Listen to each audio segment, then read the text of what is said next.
Yesus untuk umat Yahudi, Rasulullah untuk umat Arab yang paling bejat. Jadi tempat wilayah itu bukan kemuliaan. Kenapa Nabi diutus di Arab? Karena itu daerah sudah bejat, masyarakatnya sudah tolol semuanya. Diutuslah Rasul untuk mengajak kepada kebaikan. Jadi salah kalau mengatakan Tuhan itu Arab, sementara Arabnya sendiri bejat. Jangan kita hidup di negara Indonesia, berbudaya Indonesia, tapi kita bergaya-gaya Arab. Ini pengingkaran terhadap leluhur. Budaya Indonesia itu lebih baik daripada budaya Arab.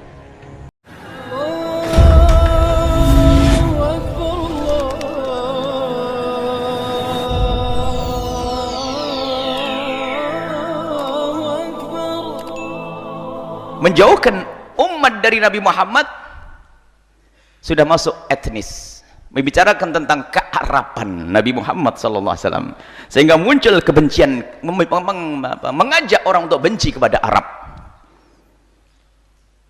muncul pemikiran-pemikiran yang bagaimana umat ini jauh dari Nabi Muhammad dengan cara dijauhkan dengan Arab. Yang diambil apa? Contoh sampel, contoh orang Arab yang berbuat jahat diangkat. Ini loh Islam.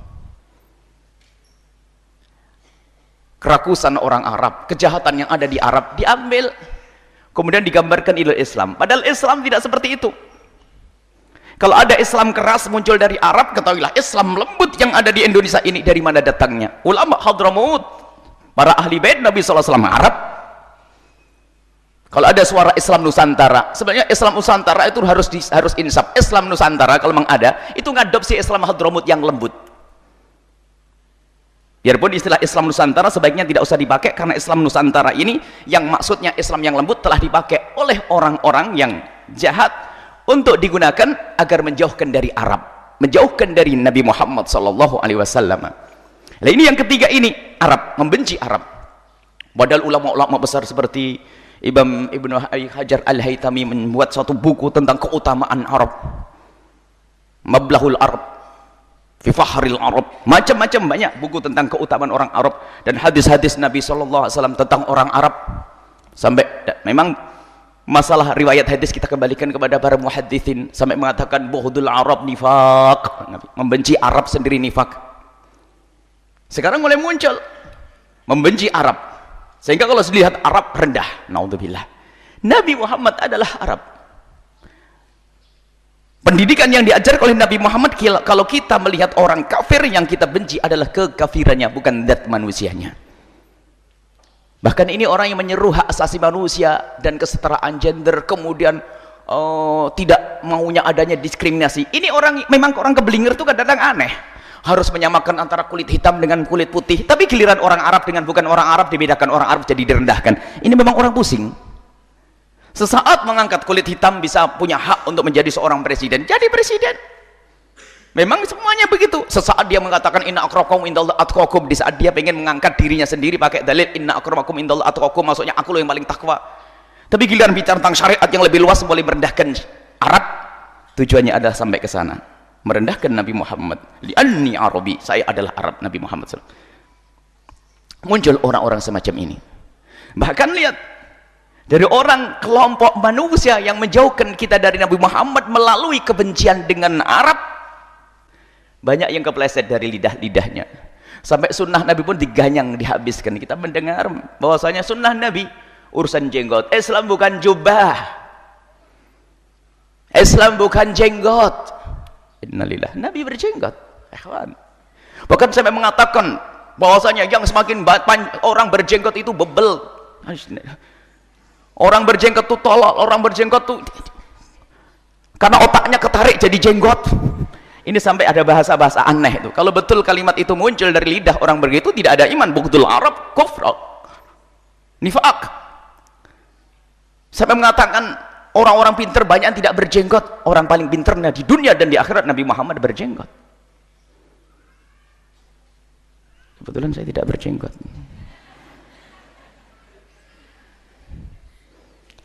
Ini loh muncul kebencian, penanaman kebencian bermacam-macam cara. Lah ini umat kita ini sudah mulai ke bawah ini, sehingga ada muncul Islam Jawa, Islam Arab, Islam Indonesia, Islam Arab. Mau apa? Sampai suatu ketika ada pesan Sayyidina Rasulullah SAW kepada Sayyidina Salman, yang dikatakan Salman umina ahli bait. Salman sangat dekat dengan Nabi, biarpun beliau itu bukan dari ahli bait. Dikatakan Salman itu pangkatnya kayak ahli bait karena kecintaannya kepada ahli bait. Diwanti-wanti oleh Rasulullah dalam hadis yang diriwayatkan oleh Imam Hakim, dalam hadis dan Imam Tirmidzi, ya Salman, la tubghidni fatufariqa dinaka. Jangan kau benci kepadaku wahai Salman sehingga kau akan meninggalkan agamamu. Qultu ya Rasulullah, kaifa ubghiduka? Ya Rasulullah, bagaimana aku akan membencimu ya Rasulullah? Bika hadanallah, denganmulah aku mendapatkan hidayah. Allah memberikan hidayah karena engkau. Bagaimana aku membencimu ya Rasulullah? Qala tubghidul araba fatubghidani. Karena engkau membenci Arab, maka engkau telah membenciku. Allah. Imam Hakim mengatakan ini adalah hadis sahih. Imam Tirmidzi mengatakan adalah hadis hasan. Banyak riwayat tentang bagaimana Arab. Kita tahu di Arab ada Abu Jahal, cuman yang kita bawakan bukan Abu Jahal, kita bawa Rasulullah. Di Mesir ada Imam Syafi'i, memang ada Fir'aun, kita nggak ngomong Fir'aun kita. Ini loh kadang orang mencampur adukkan, pengen, sebetulnya tujuannya tadi menjauhkan kita dari Nabi Muhammad SAW. Maka awas hati-hati kalau program propaganda akhir-akhir ini yang menjauhkan kita dari Arab, dikit-dikit melecehkan Arab. Misalnya sampai ada berita bahwasanya pendatang Arab itu di Bogor melakukan perzinaan dan sebagainya, di Bali juga demikian. Itu bukan yang dibawa Nabi Muhammad itu. Itu yang dibawa program Abu Jahal itu. Jangan itu dicantikan sampel Arab. Awas hati-hati di sini. Karena di sini ada Nabi SAW. Bahkan dalam riwayat panjang, aku dipilih dari orang Quraisy. Orang Quraisy dipikir dari Nabi, dipilih dari siapa? Dari orang Quraisy. Quraisy Arab. Tapi yang harus kita fahami adalah tujuan mereka. Kita harus cerdas. Musuh-musuh Allah ingin menjauhkan kita dari Nabi Muhammad dengan bermacam-macam cara. Yang akhir-akhir ini adalah milah. Seolah-olah Islam, ini Islam dari siapa kita ini kalau bukan dari Nabi yang Arabi? Seolah-olah Islam kita, bahkan sampai dengan bahasa Islam ini Islam tersendiri. Kita harus punya kepribadian, punya percaya diri. Nggak usah pakai jubah-jubah. Nggak apa-apa nggak pakai jubah. Jangan menghina jubah. Nggak pakai jenggot, khilaf di antara ulama, tapi jangan menghina jenggot.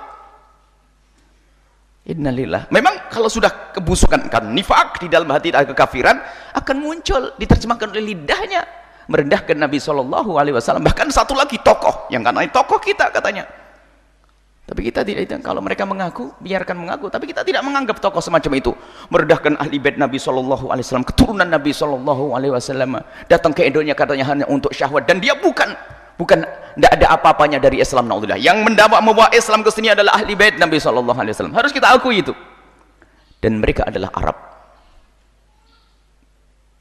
Fadlullah, keutamaan Allah memang luar biasa. Dari orang yang belajar dia orang Arab di Indonesia, muncullah ulama-ulama besar. Ada ulama besar, dan mereka tergolong Salmanu min ahli bait, biarpun bukan dari ahli bait Nabi, mulia mereka karena kecintaannya kepada Nabi SAW, dan cinta Nabi Muhammad, cinta kepada syariat. Ini kata sering dikejar dengan pertanyaan-pertanyaan tentang aneh-aneh ini, Islam ala Jawa, Islam ala Indonesia, Islam Nusantara, kemudian muncul lagi kebencian kepada Arab. Ini adalah hati-hati wahai ahli iman, propaganda dari musuh-musuh Allah. Tujuannya adalah satu, agar kita jauh dan benci kepada Nabi Muhammad. Kalau sudah kita benci Arab, Masya Allah, di situ ada kalau benci Nabi Muhammad, kan Nabi Muhammad Arab. Nabi Muhammad adalah Arab, kelas. Kalau sudah benci Nabi Muhammad, habislah. Kufur, masuk ke kafiran. Dan itulah yang diinginkan oleh orang kafir. Mereka menginginkan kalau engkau semua kembali kepada kekafiran, seperti tafsir ayat beberapa waktu yang lalu. Mereka menghendaki kita bersama mereka, karena mereka selama ini membenci Nabi Muhammad, maka mereka pun menginginkan kita membenci Nabi Muhammad. Cuman caranya mereka bingung. Makanya dengan tadi rentetan yang kami sampaikan itu, makanya kunci sederhana, segala sesuatu yang ada hubungannya dengan Nabi Muhammad, awas, jangan sampai ada kebencian di hati kita. Segala sesuatu yang ada Nabi Muhammad, kalaupun anda tidak bisa melakukan yang serupa, jangan anda membenci. Mulai dari cara berpakaian Nabi, namanya sunnah Nabi, kebiasaan Nabi, cara makan, cara minum, cara duduk, cara berjalan, kalau sudah disambungkan dengan Nabi menjadi sebaik-baik cara. Ini adalah kaidah yang tidak bisa dibantah. Memang di Arab ada kekafiran, tapi bukan itu yang akan kita nukil, kita bawa ke masyarakat kita. Ada kebrutalan, ada kejahatan. Kadang dihubung-hubungkan dengan kasus Palestina. Bukankah Arab itu adalah kekuatan? Kenapa Palestina tetap saja tertindas dan sebagainya?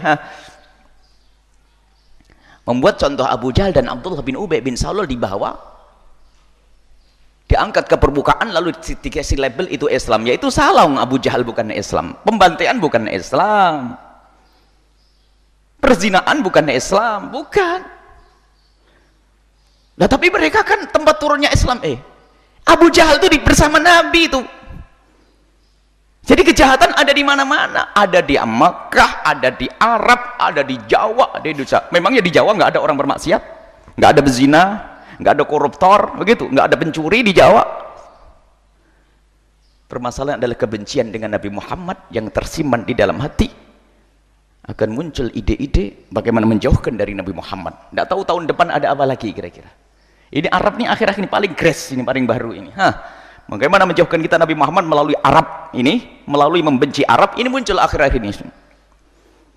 Harus kita sampaikan agar memberi jawaban kepada orang-orang yang tertipu.